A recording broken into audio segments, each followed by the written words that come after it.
The galaxy was dying, and no one knew why. What began as whispers on the cosmic winds, rumors of mysterious deaths on distant worlds, soon grew into a cacophony of despair. By the time humanity heard the first distress calls, entire planets had fallen silent. On Zelithar, home to the advanced and ancient Zelithari species, panic reigned. Their scientists, revered for their understanding of genetic manipulation, were the first to identify the true threat. The virus, they discovered, was not natural. It targeted the unique biochemical markers found in every known species, spreading silently, swiftly, and without mercy. Victims collapsed within hours of exposure, their bodies disintegrating into ash-like remnants. The Zelithari, once thought immortal, were among the first to be wiped out. From Zelithar, the virus spread with terrifying speed. The galaxy's interconnected trade routes and diplomatic channels, once symbols of unity and progress, now became conduits of death.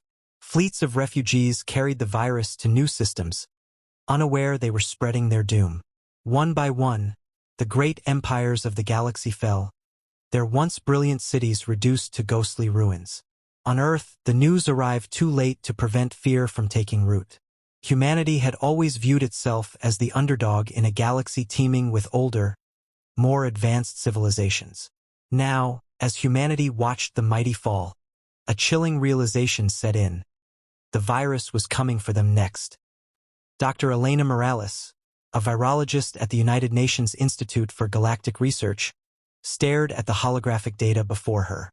The samples taken from the infected Zelithari were unlike anything she'd ever seen. The virus wasn't just efficient, it was perfect. It dismantled its host at the molecular level, targeting species-specific genetic structures with surgical precision.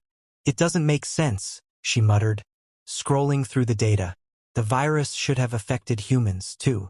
All life in the galaxy shared a common ancestry, a genetic blueprint forged by billions of years of evolution. Yet, in every test, human cells remained untouched. Her assistant, a young researcher named Amir, looked up from his own terminal. "Maybe it's a mutation? Something that protects our DNA?" Elena shook her head. "This isn't luck. This is intentional. It's like the virus was designed to spare us." The thought hung in the air, heavy with implications.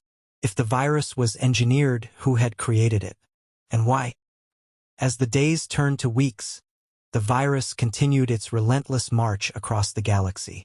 Earth's defenses were raised to maximum alert, but even the most advanced quarantine measures seemed futile. Refugee ships from dozens of species arrived in human space, their passengers desperate for sanctuary. Many carried the virus unknowingly, and despite strict isolation protocols, several outbreaks occurred in orbiting stations. Each time, human crews remained unharmed. "It's the same story everywhere," General Marcus Hayes announced during an emergency meeting of the United Earth Defense Council. His face, hardened by decades of military service, betrayed an uncharacteristic hint of unease. "Every species that comes into contact with this thing is wiped out. Every species except us." Seated around the table, the council members exchanged uneasy glances.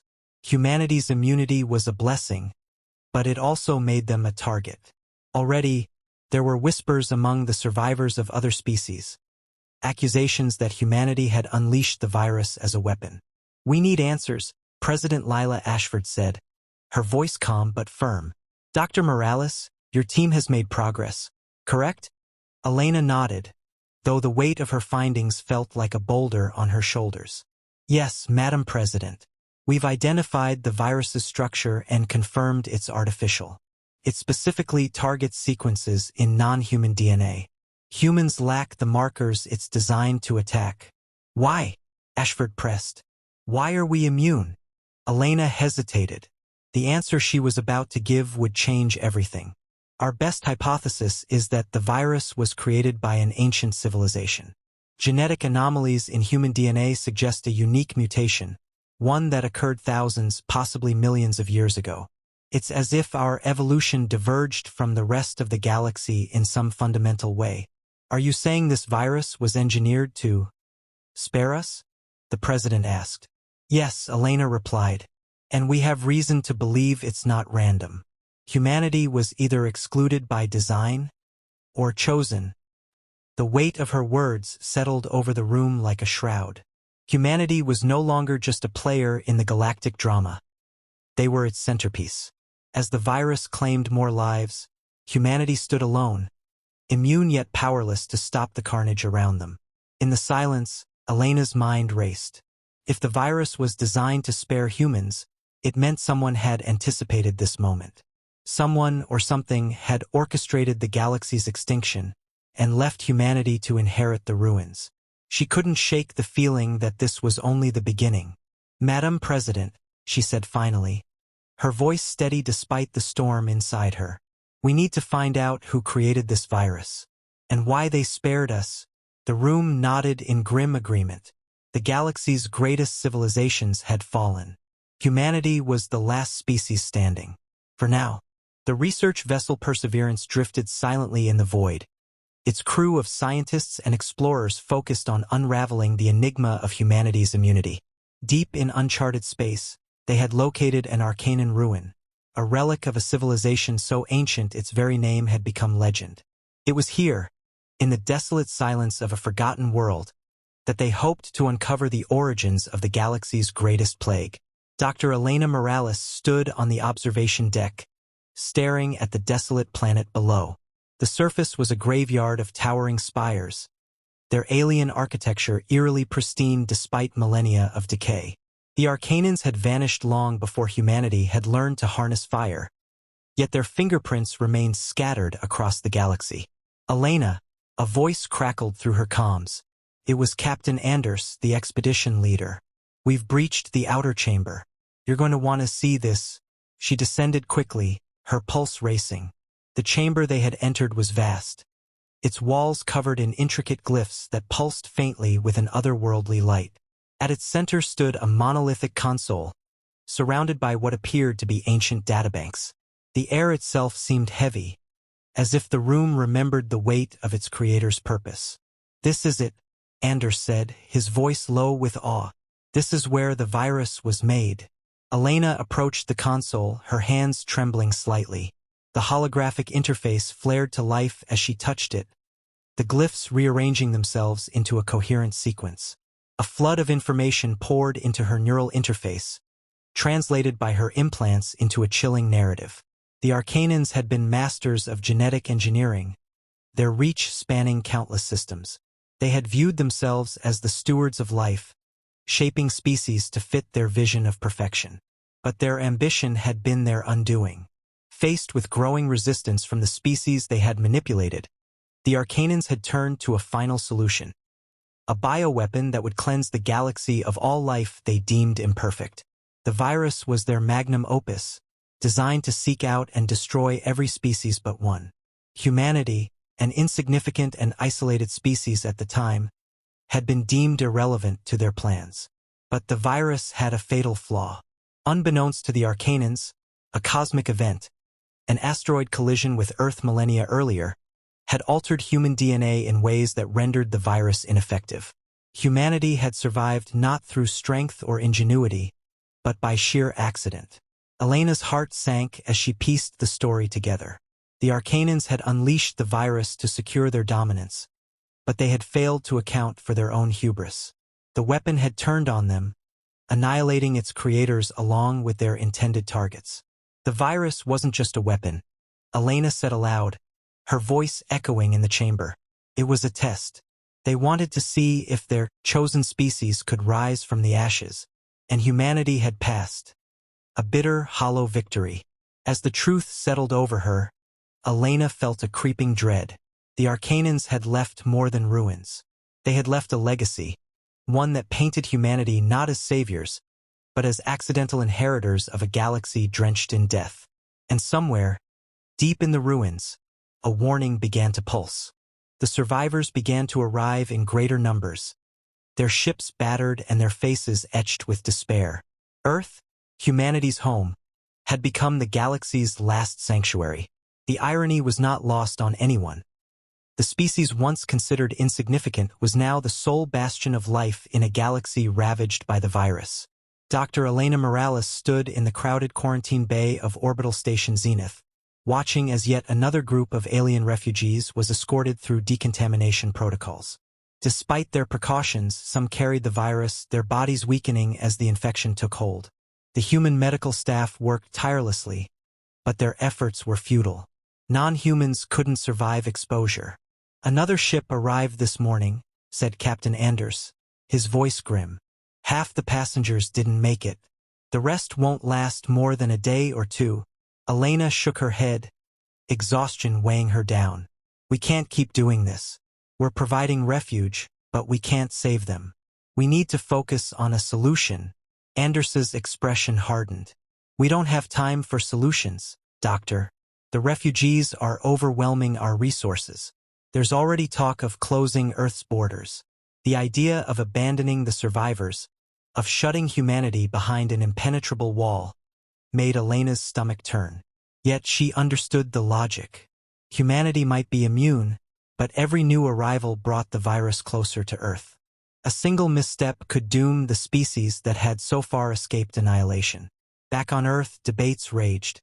The United Earth Defense Council convened in emergency sessions as factions formed around two starkly different ideologies. Isolationists demanded that Earth close itself off entirely, arguing that humanity's survival depended on eradicating the virus by any means necessary, including the destruction of infected refugee ships. Others, led by President Lila Ashford, insisted that humanity had a moral obligation to aid the survivors. "Abandoning them would make us no better than the ones who created this nightmare," Ashford argued in a broadcast watched by billions. "Our immunity is a gift, but it's also a responsibility." Elena found herself caught between these opposing forces. On one hand, she understood the fear of the isolationists.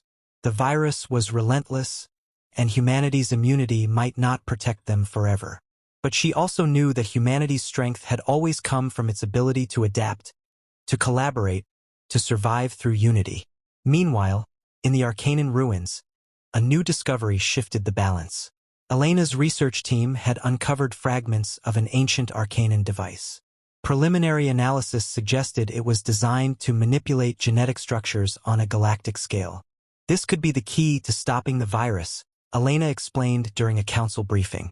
"If we can reverse engineer it, we might be able to create a cure." But the risks were enormous. The device was incomplete, and activating it could trigger unforeseen consequences. Worse, using it would require testing on survivors, an ethical dilemma that threatened to fracture the council further. As the debate raged, Elena knew one thing for certain. Humanity had been given a choice. They could retreat into isolation and claim the galaxy as their own, or they could risk everything to save what little remained of the galaxy's once thriving civilizations. The stakes were clear. Humanity's struggle for the future was not just about survival. It was about deciding what kind of species they wanted to be. The Arcanan device stood at the center of the United Earth Defense Council's chamber, a relic of unimaginable power. Its smooth, obsidian-like surface hummed faintly, its ancient glyphs glowing as if alive. The device represented humanity's last hope, and its greatest moral challenge. President Lila Ashford addressed the gathered representatives, her voice steady despite the storm of uncertainty swirling around them. "This device can end the virus," she began, gesturing toward the monolith. "But it comes at a cost. If we activate it, we risk altering the DNA of every living being in the galaxy, including ourselves. There is no guarantee it will work as intended. And if it fails, the consequences could be catastrophic." The chamber erupted into heated debate. "We've already sacrificed enough," shouted Councillor Drevka, leader of the isolationist faction. "Why should we risk humanity's future for species that would have left us to die?" "Because that's what makes us human," countered Councillor Malik, a fierce advocate for unity. "If we turn our backs on the survivors, we betray the very values that brought us this far. We can't claim to be the inheritors of the galaxy if we let its remnants perish." Elena Morales sat silently in the front row, her thoughts racing. The science behind the device was sound, or as sound as it could be, given the limited data. But the moral implications weighed heavily on her. The decision was not hers to make, but the responsibility felt like a crushing weight nonetheless. On the surface of Earth, the tension was palpable. Protests filled the streets as ordinary citizens took sides in the debate. Some carried signs reading "Humanity First," while others held banners proclaiming, "Save the Galaxy." The once unified species was fracturing under the pressure of the decision. Meanwhile, Elena and her team worked tirelessly to prepare the device for activation. The final simulations indicated a 72% chance of success. Not ideal, but better than nothing. "It's ready," she informed the council during a final briefing. "If we activate it, the virus will be neutralized, and the survivor's DNA will stabilize. But humanity's immunity will be erased. We'll become vulnerable, just like everyone else." The room fell silent. Humanity's immunity had protected them so far, but giving it up meant taking on the same risks the galaxy's survivors faced. It was a gamble, one that would define the course of history. The council vote was close, but in the end, President Ashford made the final call. "We've survived because we've always fought for more than just ourselves," she said, her voice unwavering. "We are not gods. We are not conquerors. We are human, and that means choosing compassion over fear." With a single command, the device was activated. The galaxy trembled as the Arcanan relic unleashed its power. Across countless worlds, the virus disintegrated, its molecular structure unraveling into harmless particles. The survivors, once on the brink of extinction, began to stabilize. On Earth, humanity felt the change almost immediately. The genetic anomaly that had protected them was gone. They were now as vulnerable as the rest of the galaxy.